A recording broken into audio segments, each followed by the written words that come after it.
আসসালামু আলাইকুম, সবাই আশা করি ভালো আছেন। গতকালকে আমি দুইটা আবাল গরু কিনে নিয়ে আসছিলাম বাজার থেকে। এই যে আবাল গরুটা দেখতেছেন, যেটা গোসল করাইতেছি, এটা আর ফাঁসের এটা, মানে দুইটা আবাল গরু নিয়ে আসছিলাম।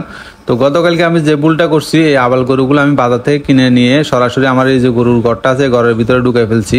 তবে এটা আমার ভুল হয়েছে। অর্থাৎ এই গরুগুলো যখন আসলে বাজার থেকে কোনো একটা গরু কিনা হয়, তখন ওই গরুটাকে আসলে জীবাণুনাশক স্প্রে করি বা বাইরে রাখি, তারপরে মনে করেন পটাশিয়াম পানি টানি এগুলো দিয়ে ধোয়াই, তারপরে ঘরে ঢুকানোটা উচিত ছিল।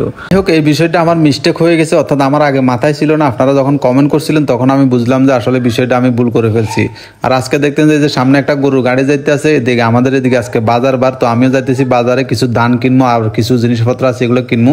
সর্বপ্রথম কামার দোকানে আসে একটা দা কিনলাম, অর্থাৎ আমার একটা দাঁড় প্রয়োজন, যেহেতু আমার একটা খামার বাড়ি আছে, ওই খামার বাড়িতে কিছু কাজ আছে, এই জন্য একটা ভালো দা কিনলাম। তো কামার বাইরে বললাম যে ভাই ভালো থেকে একটা দা দেন, তো উনি বলতেছে এটা আছে স্প্রিং এর দা, এটা নিয়ে যান, এটা খুব ভালো হবে। তো দাটা কেনার পর উনি আবার এটারে কি করতেছে, আবার ফুরাইতে আছে। আমি জিজ্ঞাসা করলাম ভাই কি করতে আছেন, বালা দা হুইয়ালান কিনলাম না।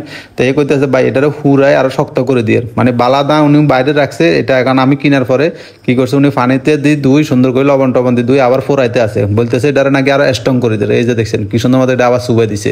তো যাই হোক, ওনার থেকে এই দাঁটা 400 টাকা দিয়ে কিনে লইলাম।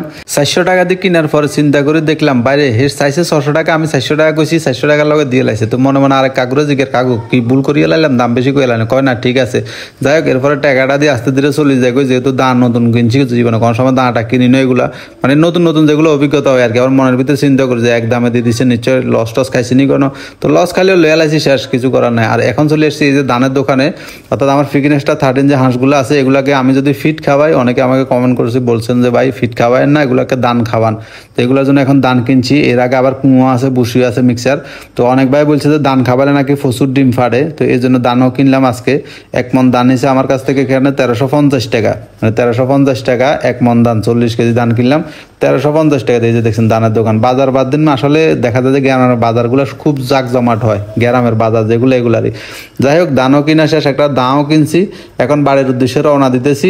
এই যে বাড়িতে চলে আসলাম, দেখছেন দা বাড়িতে আসি সর্বপ্রথম চাইতেছি এই ধানগুলোকে হাঁসে খাইবো কিনা।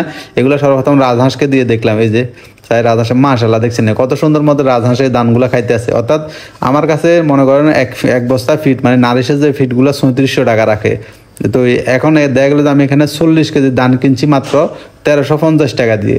তো আসলে আমি নারিশের ফিটগুলো খাওয়ালে মনে করেন আমার আরও সমস্যা হবে, যেমন ডিম ফাইটনো তেল বেশি হয়ে যাবে। তো এই জন্য মূলত দানগুলো কিনছি, দামেও সস্তা। এখন কতগুলো হাঁসে এগুলো খাইবো কিনা এটা হচ্ছে সন্দেহজনক।